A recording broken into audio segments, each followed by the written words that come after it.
নমস্কার বন্ধুরা, আজকে আমি আপনাদের সাথে শেয়ার করব কই মাছের রেসিপিটা শুরু করার আগেই আমি বলে রাখি, কোনোভাবে হয়তো এই রেসিপির মধ্যে কয়েকটা ক্লিপ একটু মিস হয়ে গেছে, ডিলিট হয়ে গেছে, সেজন্য আমি দেখাতে পারিনি। তবে যতটা পেরেছি আপনাদের সাথে শেয়ার করেছি। প্রথমেই দেখুন, কই মাছগুলোর পেটগুলো এইভাবে একটু খালি আমি চিড়ে নিয়েছি, যাতে খুব সুন্দরভাবে ভাজা হয়। নুন হলুদ মাখিয়ে সর্ষের তেলে মাছগুলোকে সুন্দর করে একদম কড়া করে ভেজে রেখেছি। মাছগুলো একটু কড়া করে ভাজবেন। আমি এইভাবে কিন্তু উল্টে পাল্টে সুন্দর করে কড়া করে ভেজে রেখেছি। এবার যে ক্লিপটা মিস হয়ে গেছে সেটা হচ্ছে, আমি এখানে যে সর্ষে বাটা এবং পোস্ত বাটা একসাথে করেছিলাম, সেই ক্লিপটা আমি আপনাদের সাথে শেয়ার করতে পারলাম না, কোনোভাবে ওটা মিস হয়ে গেছে।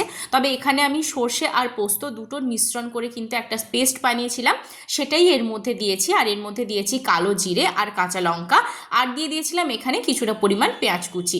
এবার দিয়ে ভালো করে একটু কষিয়ে নিয়ে এর মধ্যে জল দিয়ে দিচ্ছি পরিমাণ মতো। যে যেমন ঝোল রাখতে পছন্দ করবেন সেরম রাখতে পারেন, বা মাখা মাখাও করতে পারেন। এবার এক এক করে ভেজে রাখা মাছগুলো দিয়ে দিলাম। মাছগুলো দিয়ে দেওয়ার পর একটু নাড়াচাড়া করে নেব, দিয়ে একটু খালি ফুটতে দেব। ওই 2 মিনিট মতো এটাকে আমি ফুটিয়ে নিচ্ছি। তারপর কিন্তু ওপর থেকে আমি ধনেপাতা কুচি ছড়িয়ে দিচ্ছি। ধনেপাতা কুচি দিলে আরও টেস্টটা দ্বিগুণ হয়ে যায়, সেই জন্য ধনেপাতা কুচিটা ব্যবহার করলাম। সুন্দর করে ধনেপাতা কুচি দিয়ে এটাকে আর 1 মিনিট মতো ফুটিয়ে নিলেই কিন্তু রেসিপিটা একদম তৈরি হয়ে যাবে। রেসিপিটা ভালো লাগলে অবশ্যই আমাকে কমেন্ট বক্সে জানাতে ভুলবেন না।